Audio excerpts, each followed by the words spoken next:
Park, a new beginning, let's go. Started back rocking the brown. Ever since we've been knocking them down. Baby said she wanna go to the game. Taught her how to say Padre gang. Started back rocking the brown. Ever since we've been knocking them down. Mitchell and Ness with the old school name. All of the homies holler Padre gang. Yeah, that. And good day, everybody. Welcome on in. It is the Talking Friars pregame show, Padres and the Pirates, kicking off a three-game series starting tonight, this weekend, Friday, Saturday, Sunday. It'll be the Padres in Pittsburgh to play the Pittsburgh Pirates. I'm Ben Fadden, your host. This is the Talking Friars pregame show. Thank you for joining on YouTube, whether that's live or on replay. I really appreciate it. I'm going to go through, as usual, what to watch for, the lineups, the pitching matchups, my Padre pick, all of that. Talk about some MLB news. There's one big thing that just happened that just came down that we'll talk about regarding Trevor Bauer. But before we get to that, Padres enter tonight's matchup 13-7. Best start since 1998. I was mentioning that on last night's podcast YouTube show episode 155. Which I encourage you to go watch or listen to if you have not already. The Pirates are 8-11.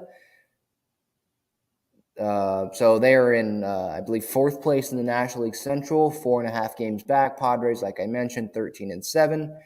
The 98 team was, I think, 16-4, 20 games in. The Padres are 13-7. 97.3 The Fan and Bally Sports San Diego has first pitch at 3:35 Pacific time. Padres and the Pirates. The Padres swept the Reds last series. They scored 24 runs against the Reds in these three games compared to just 6 runs the series before against the Los Angeles Dodgers last weekend. So much better series offensively that we saw from the Padres in Cincinnati, and you hope that it continues against another bad team. Hosmer, going into today, he's hitting 415. Him and Manny Machado lead Major League Baseball in batting average entering today. Eric Hosmer's WAR is 1.5. I was looking this up this morning on Baseball Reference. 1.5 his WAR so far in 2022. That has already eclipsed his WAR from all of last year combined, which was only 1 win. So that just shows how bad he was last year, throughout the year, and then also the hot start that he's getting off to as well. Like, we're less than a month into the season. He's already compiled 1.5 wins above replacement. He does that for 6 months, and now all of a sudden you got he's on pace for like an 8 or 9 WAR, right? That's not going to happen, but that just shows how on fire he is. And Eric, welcome on in. Thank you for participating in the chat here. You say Trace Thompson time. I say yes. He is in the lineup today. He is batting 8th, and we will get to the lineup. We'll get to both teams' lineups. They are already out. We'll get to the pitching matchup. But before that, Blake Snell, he did just a couple notes here. Blake Snell, he went on a rehab start in Fort Wayne, Indiana yesterday for the Tin Caps. Very, very good. Very solid. The fastball velocity was good. I think he touched 97. 4 innings, and it took him only 44 pitches to get through 4 innings of work. So really, really good. I know he's facing single-A hitters, but that's the best that you could probably think. No earned runs, 2 hits, didn't walk anyone, 4 strikeouts. Josh Stein said today on the radio, Ben and Woods, earlier this morning, that he liked what he saw. It was a little bit cold in Indiana last night. So a big part of it for him, for the Padres front office, was just making sure he was healthy. He was moving around good. His pitching motion to the plate was good. Not so necessarily what he had on his pitches, but he looked good. He's on pace, I think, just based on this pitch count. I would put him on pace for 3 starts like Mike Clevenger seems like he's going to have before getting activated. Clevenger's already had 3 starts, where Snell is now at 1. So he probably is going to have 2 more. I've heard some things around the internet that Snell wants 2 starts, not 3. But that's what players want, right? They want to just go impact the major league team immediately. But the Padres have different ideas, obviously, because they have a good rotation right now with Darvish, Musgrove, Manaea, Martinez, and Gore, especially after Gore as the 5 guy right now, or four starter, and he had 10 strikeouts last time out. Arguably his best start yet in the big leagues in his 3 starts. So they have a strong rotation. You don't need to rush him back. And I didn't even mention Clevenger there. So they have a good rotation right now. There's no need to rush him in, get him those 3 starts, and then you can worry about who's going to be those 5 guys in that rotation. I'm looking down at my tablet here because there's just continuing news coming in about Trevor Bauer. We can get to that right now, I guess. Trevor Bauer has been suspended for 2 regular seasons, the length of 2 seasons, 324 games, for violating Major League Baseball's domestic violence policy. So this is kind of shocking because he wasn't charged with anything, I think, in court. I'm not totally in tune with what happened there, but he wasn't charged with anything, I don't think. But that doesn't mean anything in terms of if he's going to play in Major League Baseball, like how long his suspension was going to be, because Major League Baseball has their own joint domestic violence policy that he violated, and Major League Baseball wants to nip this in the butt. They don't want this ever happening again, and putting more, some type of stain on their league and a type of stain on the Dodgers, who are one of their legendary franchises. They don't want that to happen. So they are saying, you know what, Bauer, we're doing good without you. We don't need you here. We're going to set an example here, and you're gone for 2 years. And I don't know if he's going to come back and be this Cy Young caliber starting pitcher like we saw past years from him before this suspension happened, because he'll be 3 years, because he didn't pitch last year. So he'll be 3 years out of Major League Baseball, 3 seasons without pitching in a Major League Baseball game. He won't be able to be eligible to appear in a Major League Baseball game until 2024, April of 2024. So do I like this decision by Major League Baseball right now? Yeah. I mean, one, he's a Dodger, but I'm not even going to, that's overboard. Just talking about what he did and what's been reported, he deserves to be suspended for a long period of time. I'm not here. I don't know the joint domestic violence policy and every word, word for word. So I'm not here to say, oh, they should have suspended him only for 1 year and not 2, or they should have suspended him for more than 2 years. I'm not here to say what the length of the suspension should have been, but I think it's obvious he should have been suspended a little bit, and that's exactly what happened. So he's done for 2 years, 324 games is what he's being suspended for. And it looks like, so Bob Nightingale's reporting that Trevor Bauer's career lasts 17 starts with the Dodgers. So he's not going to get paid during these 2 years he's being suspended. Bauer is appealing the suspension. I don't know if it's really actually clear if Trevor Bauer's time is actually up with the Dodgers. Are they voiding his contract? Is that the way that it's going? Because they say that he's being suspended for 2 years without pay, but Trevor Bauer, I'm going to look up his contract right now. Trevor Bauer's contract, he had this year and next year. So if they're not paying him for the next 2 years, is his contract up after 2023?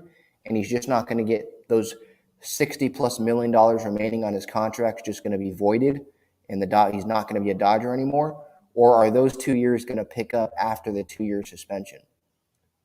I don't think the Dodgers want any part with him, and I don't blame them, but that's an interesting note that I don't know the answer to. So that's kind of the extent I wanted to talk about that Trevor Bauer thing, but that's the leading news in Major League Baseball today. Some other news, Joe Musgrove and the Padres, I wrote about this a little bit on Gaslight Ball today. Musgrove and the Padres are at an impasse over extension talks, according to The Athletic's Ken Rosenthal. The offer that the Padres made to Joe Musgrove, they've made a couple offers, at least according to Rosenthal's report. The offer that is known, like not the specific amount, but the approximate amount, was 8 years, $88 million to Joe Musgrove. So an $11 million average annual value, AAV, and that is not good enough at all from the Padres side of things. That offer probably got thrown right in the garbage if you're Joe Musgrove's camp. That's just way too low. 8 years, I was thinking it's going to be, I'm thinking personally it's going to be more in the 7 years, $100+ million range. 7 years, $120 million maybe. And that brings it to a little over $17 million average annual value. And I think that's fair. Jose Barrios got an extension for like $20 million a year in his free agent years from the Blue Jays. And he's a little younger and less than a win better last year in WAR than Musgrove. But when I'm really basing this contract offer and what it should be and what I think Musgrove's camp is looking at, they're going to bring Kyle Freeland's extension that the Rockies just gave him, that was $60+ million to Freeland, and it was, I believe, it was $13 million average annual value on that Kyle Freeland extension that the Rockies gave him. So my thinking, if I was Musgrove, I'm bringing that right to the Padres and saying, okay, Kyle Freeland got $13 million a year from the Rockies, and he's had back-to-back years of 4+ ERA seasons. You're not going to give me $2 million less than that per year when I have an ERA much better than that. My ERA has continued to get better over the last few seasons, and my value, according to Fangraphs, was more than double what Freeland's was last year. So you're not going to give me less money average annual value-wise than a guy that is not better than me. I think it's as simple as that. And so I don't blame Musgrove for not accepting this. They probably threw it in the trash right when they received it. I understand how negotiations go. Like, the team is going to try to lowball and see if the player budges and accepts. The player, on the other hand, is going to ask for the moon. I think Musgrove deserves that right because he's a free agent after this season. Maybe he wants to hit free agency. But with his comments that he's made, I don't think he does. He wants to be a Padre for the rest of his career. The Padres have said that they want him to be a Padre for a long time. So they make an 8-year offer. So they're willing to have him here for 8 years. But if they want him here for 8 years, that AAV needs to go higher than 11. It probably needs to go higher than 15 million. I saw 15 million floated out there on Twitter today. It probably needs to go higher than that. Because, and I can look this up right now, according to Fangraphs, Joe Musgrove's value last season was $26.4 million. That's what he would get per year, according to Fangraphs' value metric, where they convert WAR into a dollar metric, a dollar value on what they should get in free agency if they were a free agent after that season. So Musgrove would have gotten $26 million a year after if he was a free agent this past offseason. And so far right now, Musgrove is leading the Padres rotation. He's their best starter, minimum 4 starts, with an ERA of 2.16. So that's not an $11 million a year pitcher. That is more $15 to $20 million a year pitcher. So if they want him for 8 years, and supposedly they're willing to do that for 8 years because that's what their offer, 8 for $120 million would be $15 million a year. I think they might compromise on that and Musgrove might ask for more than that, but I think it's going to have to get to $15 million a year at least for Musgrove to want to be willing to sign an extension and not go to free agency. Because, and I'll say this again, he's just looking at the Kyle Freeland contract, and I don't think that's a bad idea. Do I know for sure he's looking at the Freeland contract? No, I'm not his agent. I'm not Joe Musgrove. I'm not Joe Musgrove's mom or dad. But I know for them, I would think at least, if I was him, I'm just using common sense and looking at other contracts around the league and saying, I deserve more than this guy that got this amount. So those are my thoughts on the Musgrove. I'll talk more about that on the Pirates reaction episode that'll come out, unless some big news happens, but the reaction episode after the series, like I always do. But 8 years, $88 million is the known Padres contract extension offer to Joe Musgrove. All right, let's talk more about this game today. Pitching matchup, Yu Darvish against Zach Thompson.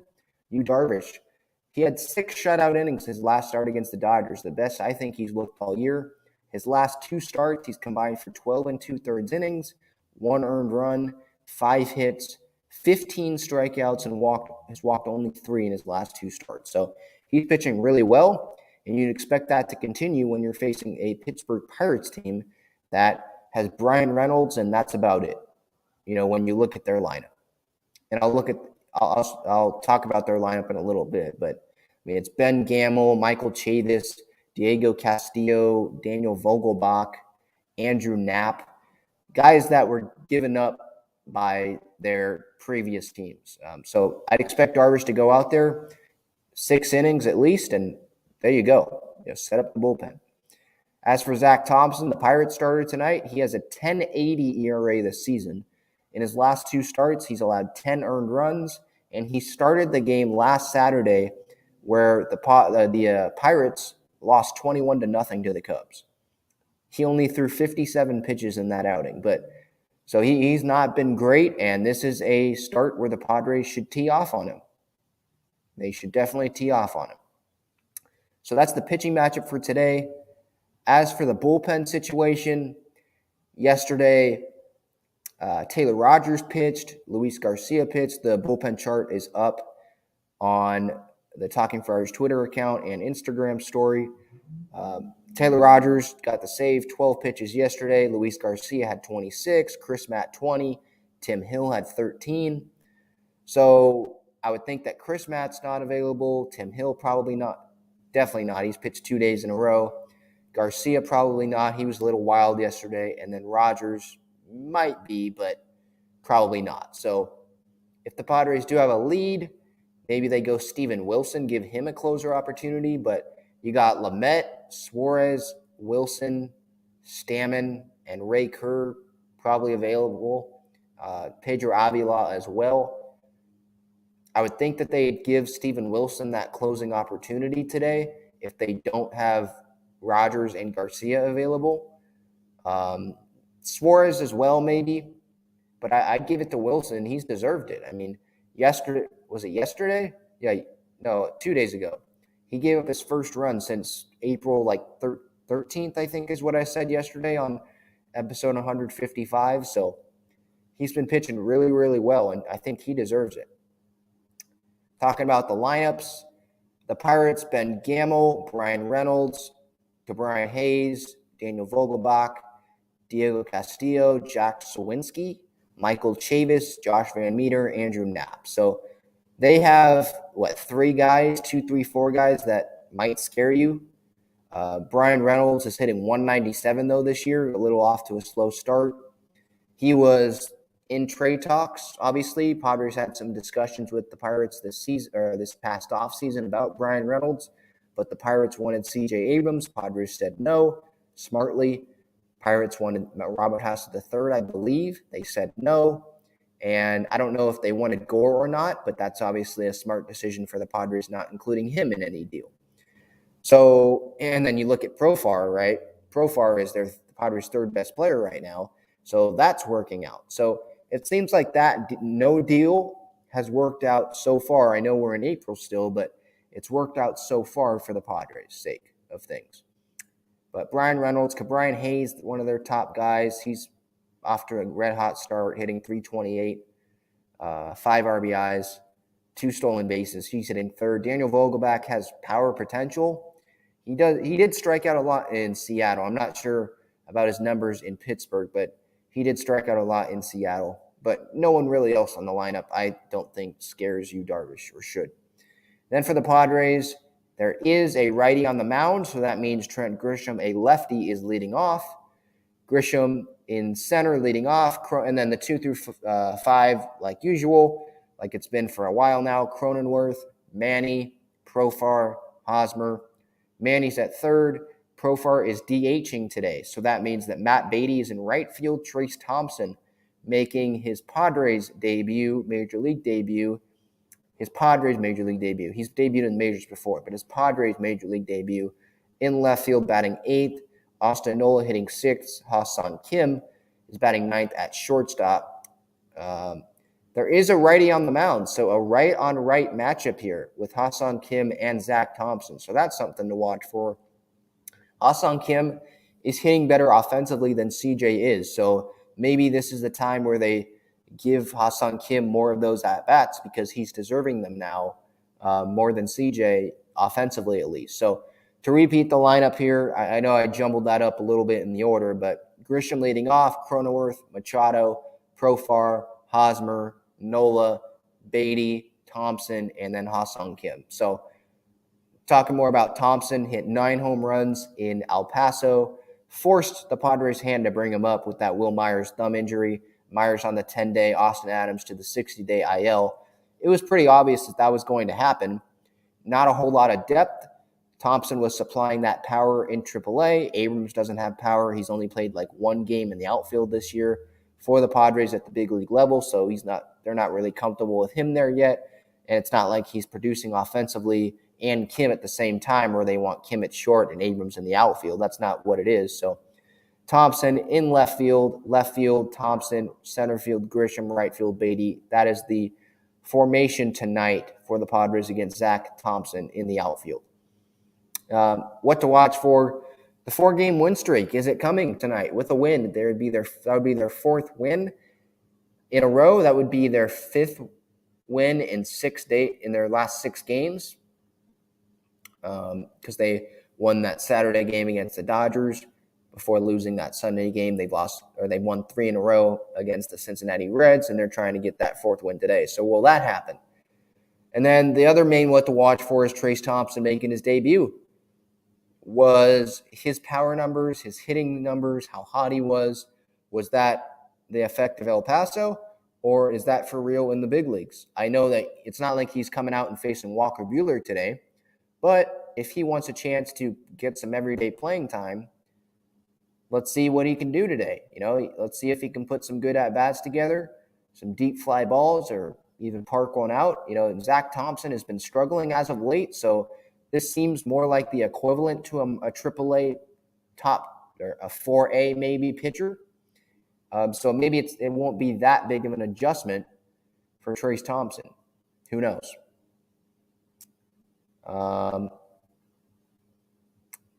But those are the main what to watch first for me today. Grisham in the leadoff hole, Beatty in right. Those are the main what to watch for. Is just keep this winning streak going, and you, Darvish, let's continue this roll that he's on, huh? Let's continue this really, really good stretch that he's on and build off of that great Dodger start that he had his last time out, where he went 6 shutout innings. My Padre pick for today, the one guy I think will get a hit. Last game yesterday, I went Eric Hosmer. He went 2 for 4. Ka-ching. So I am 13-6 so far this season in my pregame show Padre pick. Today, I'm going to go Hos again. Maybe that'll bite me in the butt, but he's their best hitter right now. He's leading Major League Baseball in batting average. So I'd be dumb not to pick him. Has he had any numbers against Zach Thompson?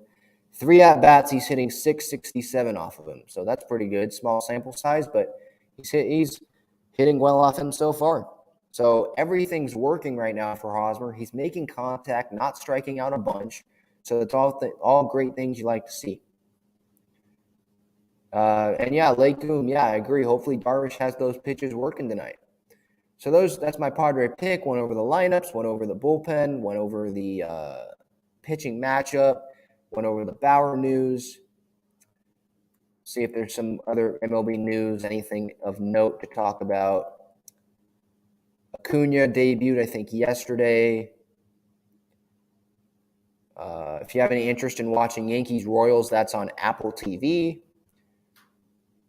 As for NL West, any more NL West action today? Arizona's playing the Cardinals in St. Louis. The Rockies are hosting the Reds. So the Reds are 3-16 after being swept by the Padres, obviously. They go to Colorado now. The Dodgers host Detroit, so they're also playing not that great of a team.